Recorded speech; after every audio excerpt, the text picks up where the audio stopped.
Salut la famille, bienvenue sur ZEC Expérience. Donc aujourd'hui je vous amène une histoire emblématique, une légende de la Casamance. Il s'agit de l'histoire de Bakolom Badji. Comme je l'avais promis à certains de mes abonnés, l'histoire de Bakolom Badji, c'est l'histoire d'un homme mystique, courageux, un roi qui a laissé ses traces dans la conscience collective de la Casamance tout entière. Malheureusement, je n'ai pu trouver qu'un seul livre qui a été écrit par Moïse Culture. Le livre a été écrit en collaboration avec les descendants de Bakolom Badji. Les faits ont été rapportés. Disons qu'on peut faire confiance à la source. Donc comme je vous l'avais dit, je vais vous faire la lecture de ce livre. Nous allons voir ensemble qui est Bakolom Badji, qu'est-ce qu'il a fait, d'où il vient et tout à propos de lui. Donc, voici la légende de Bakolom Badji, prince des Diola.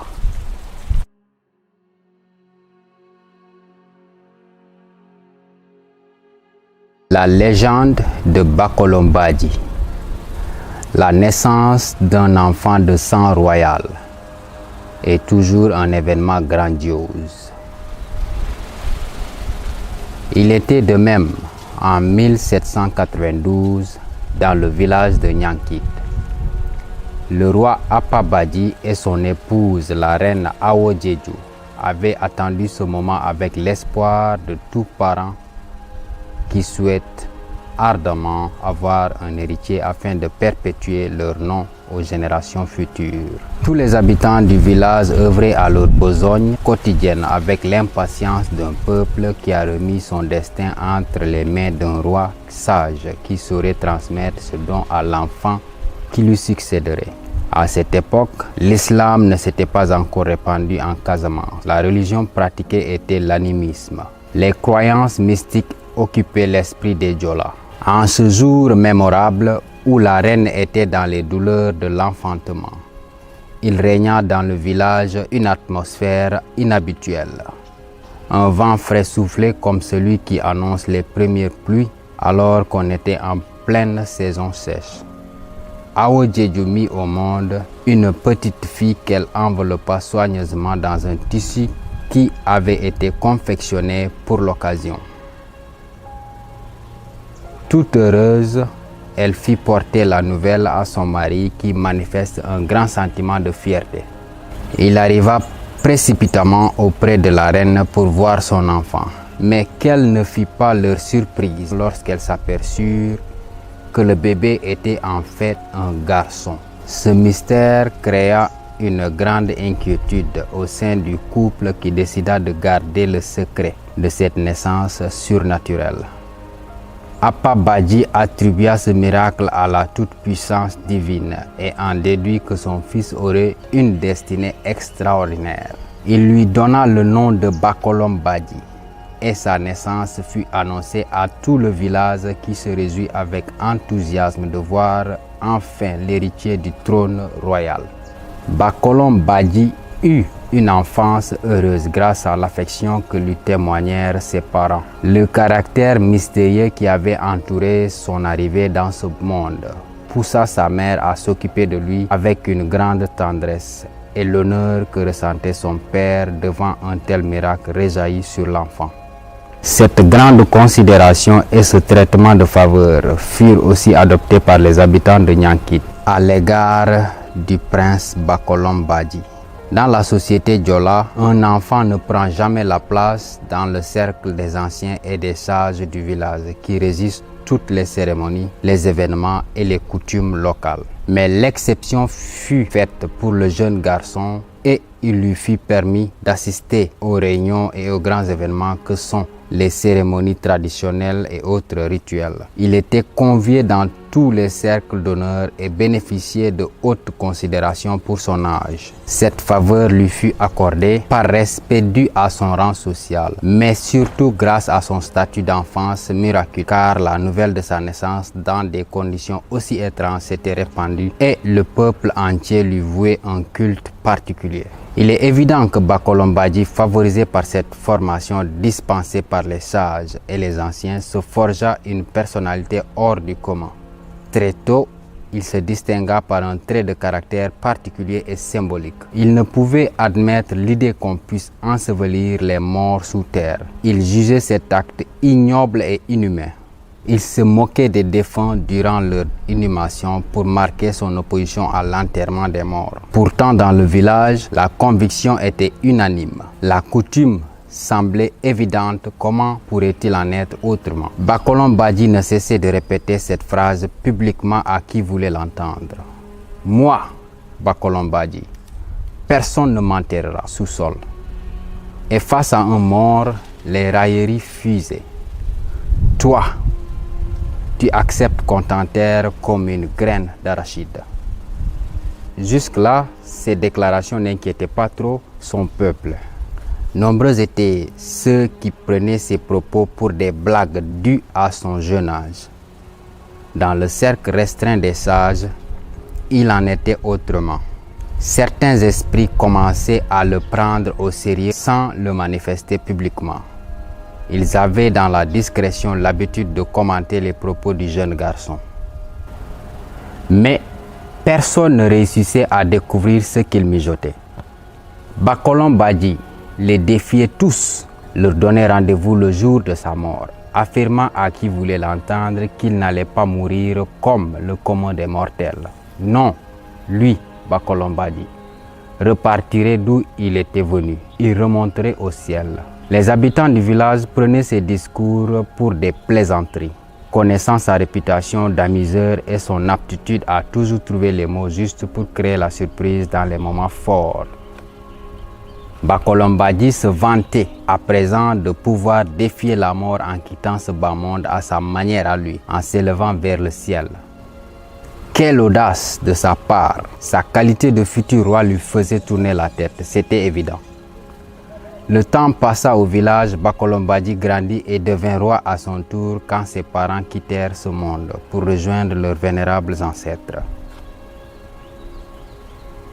Bacolom Badji ne prit jamais de femme et resta célibataire sa vie durant. Il n'eut pas d'enfant non plus.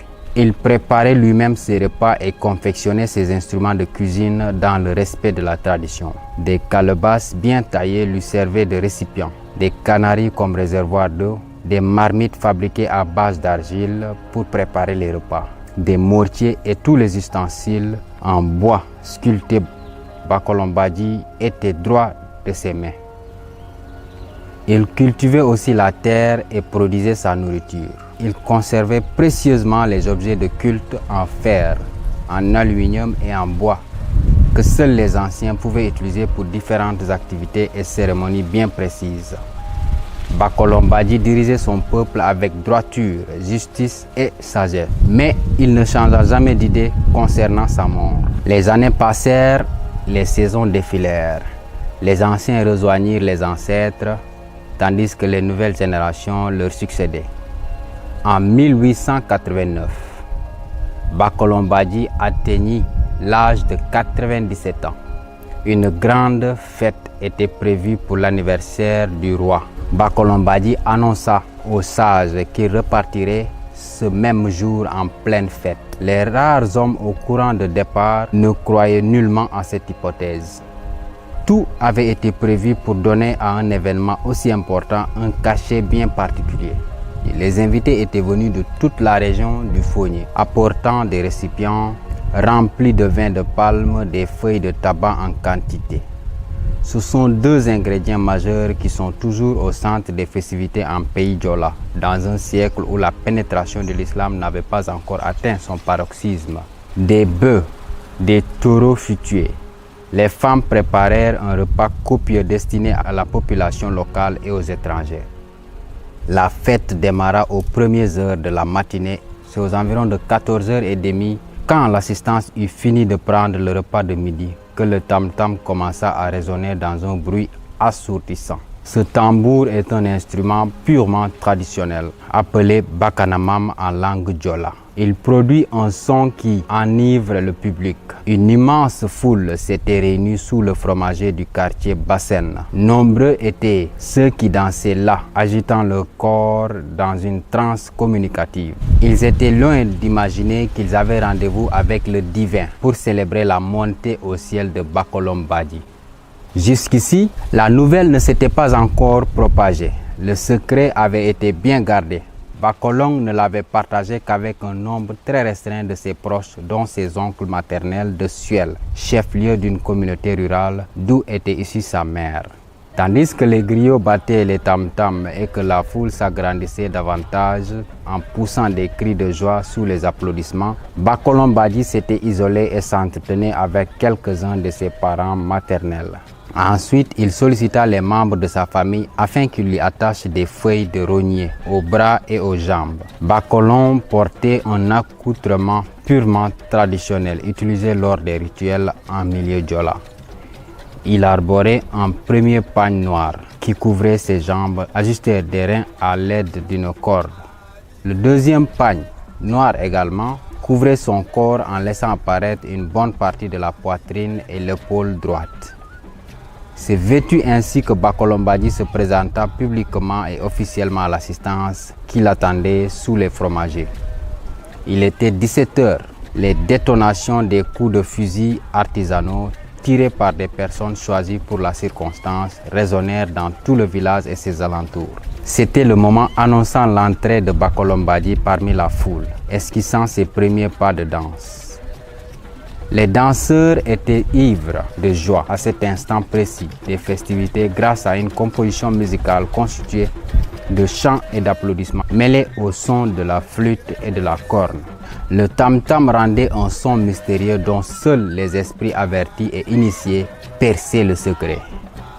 Bakolombadi dansait à présent, il sautillait avant en arrière et tout à coup il s'éleva vers le ciel et se positionna au-dessus de la foule. Il continua à danser dans les airs devant les yeux ébahis de la foule, puis redescendit sur terre. Toujours en dansant, c'est à cet instant précis que la foule rassemblée se rappela des discours concernant sa mort et commença à croire aux paroles de Bakolombadi. Celui-ci, toujours dansant, sauta et s'éleva au-dessus des toits des maisons situées près du cercle de danse. Tous les invités avaient tourné leur regard vers lui qui continuait à danser au-dessus du vide. Ils ne comprenaient pas ce phénomène d'autant plus étrange qu'il n'y avait absolument rien là-haut à quoi aurait pu s'accrocher le vieil homme. Celui-ci continua à s'élever dans les airs jusqu'au sommet du fromager où il continua à danser sans que ses pieds touchent l'arbre. Puis, il redescendit à terre au milieu de la foule comme un dernier tour pour faire ses adieux à son public.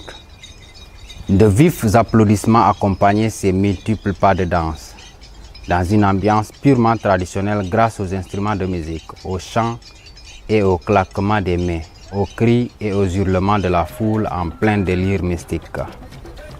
Comme pour la dernière étape de son ascension, Bakolombadi s'éleva doucement tel un oiseau et monta directement vers le ciel à la tristesse générale. Au fur et à mesure qu'il s'éloignait du sol, son image rapetissait toujours plus. Un éclair vibrant et fulgurant traversa le ciel. Bakolombadi disparut aux yeux de tous entre 17h30 et 18h sous les cris de désolation et de tristesse de la foule rassemblée. La clameur se tut. Bakolombadi s'en était allé, laissant la population meurtrie.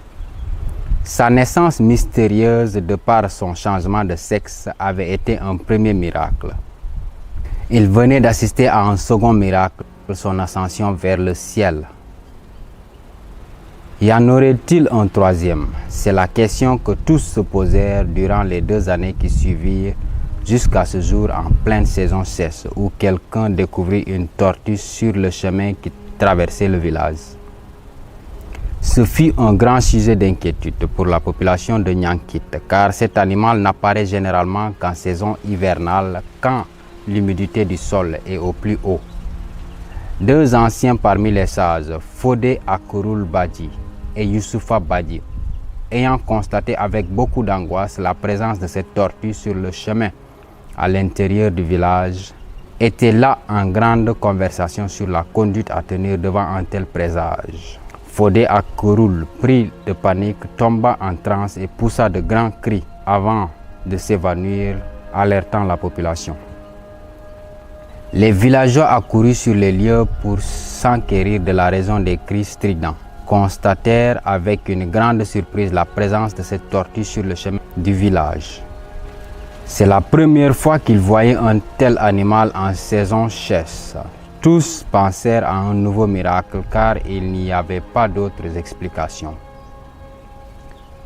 Le lendemain, la tortue était toujours là sans que personne n'ait trouvé le courage de la toucher. Et durant tout ce temps, Fodé Akurul était tombé en syncope de nombreuses fois. Au matin suivant, il se réveilla et s'adressa à ses parents en ces mots. Cette tortue, c'est Bakolom Badji qui est revenu et il demande de faire des sacrifices. Il affirma avoir entendu une voix mystérieuse qui lui avait demandé à ce qu'un piquet soit planté à un endroit précis du village. Il devait être taillé dans un arbre singulier appelé Boussesseng en langue djola.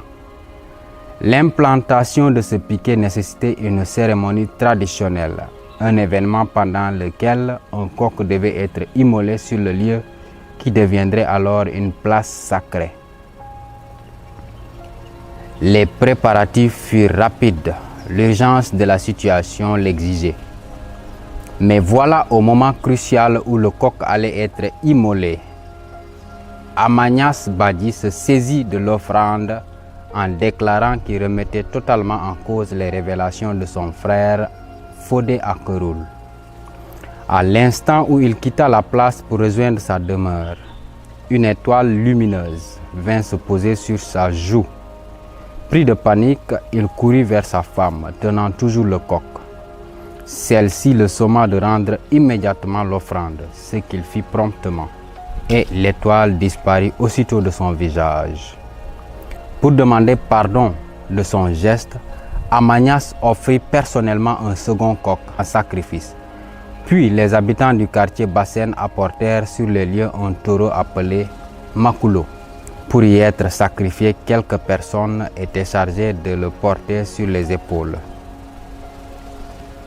Elles firent le tour de la place et le déposèrent au centre. Les animaux furent aussitôt égorgés et le sang coula à flot. Immédiatement, la pluie se mit à tomber avec force, bien qu'on soit toujours en pleine saison sèche. Le piquet sacré fut planté à l'endroit même indiqué par Bakolom Badji. Cette cérémonie mémorable donna son caractère sacré à cette place. C'est donc en ce lieu, au cœur du quartier de Bassène, face à la route municipale, parmi les membres de sa famille, là où le roi avait vécu toute sa vie, que la population érigea la case sacrée qui contiendrait tous les biens de Bakolom Badji.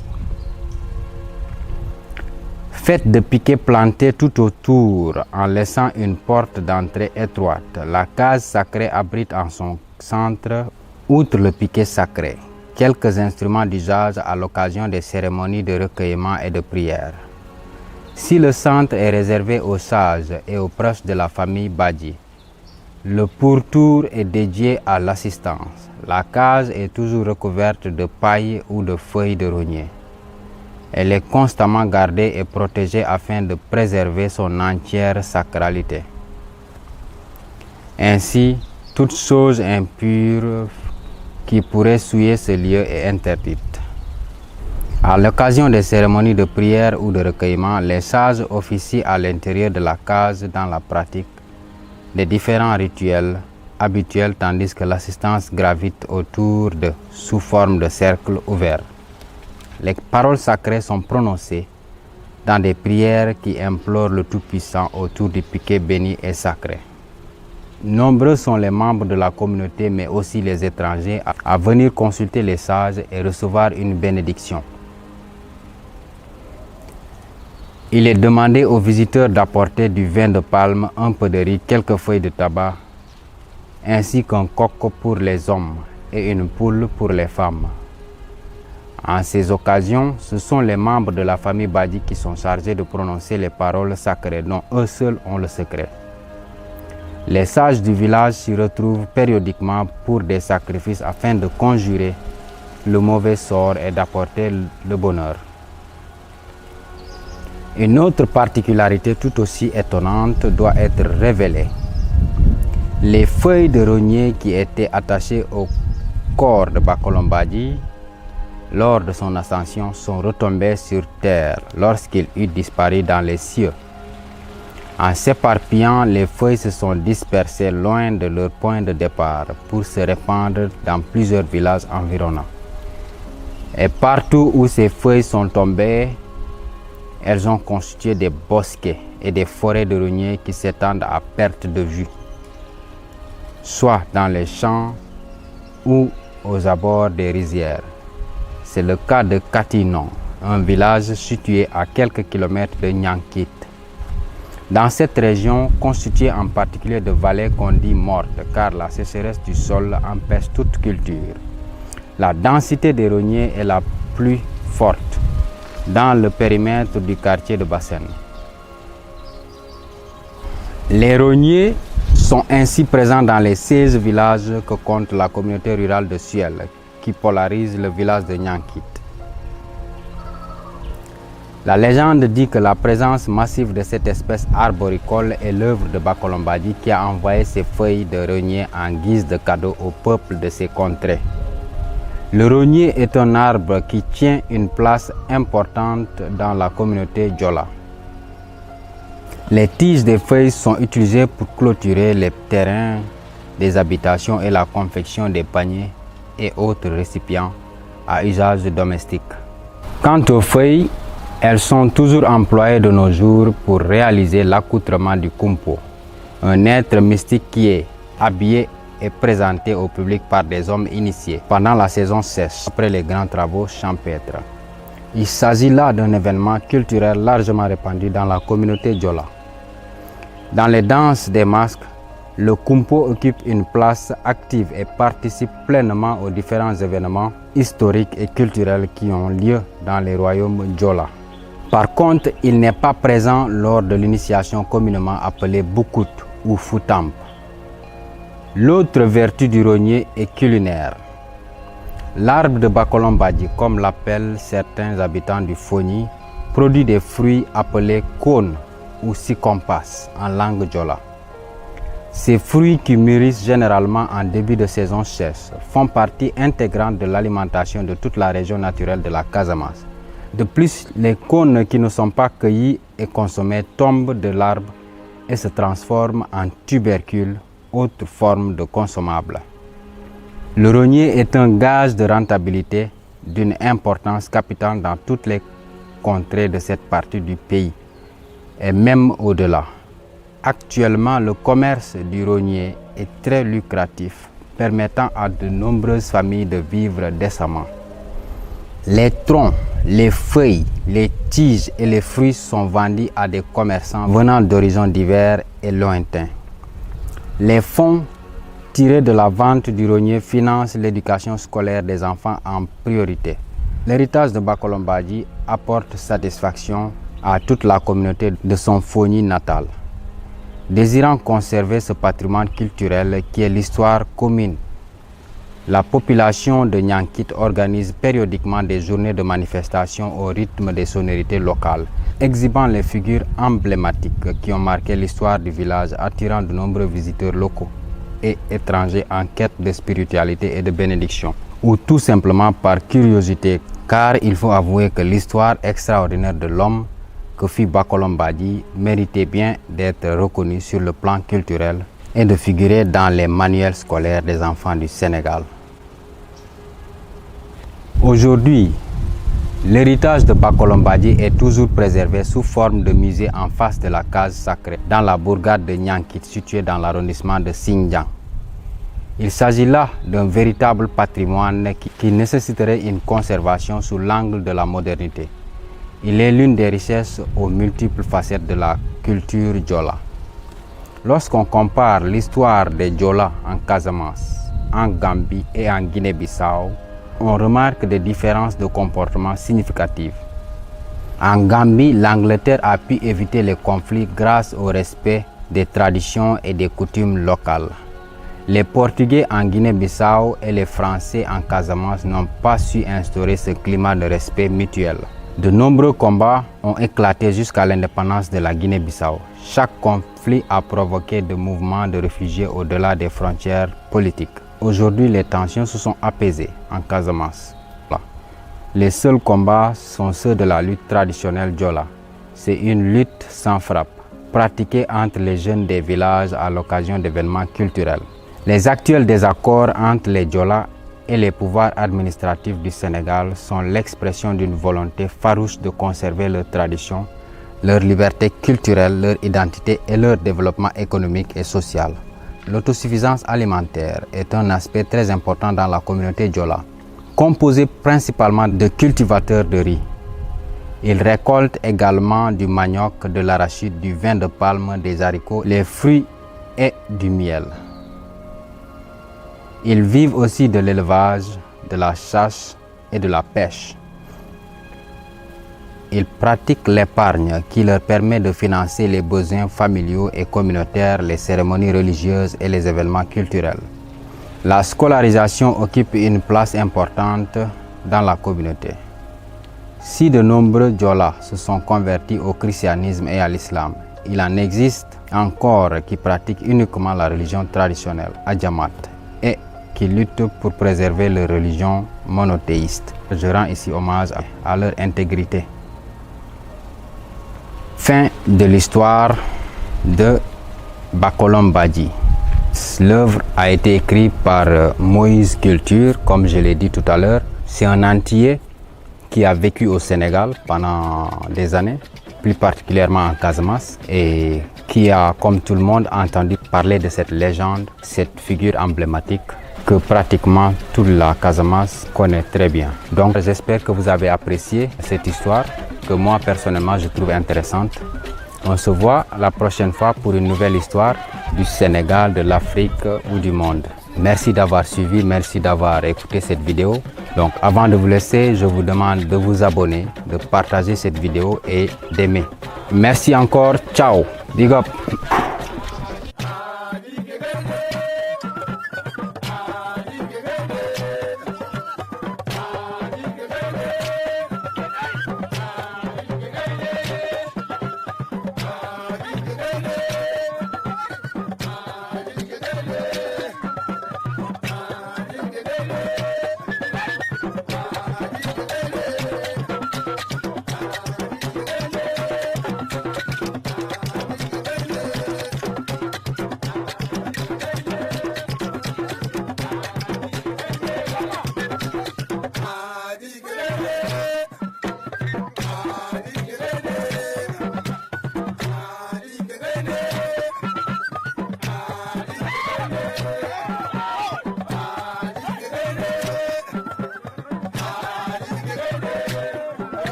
Ino kumana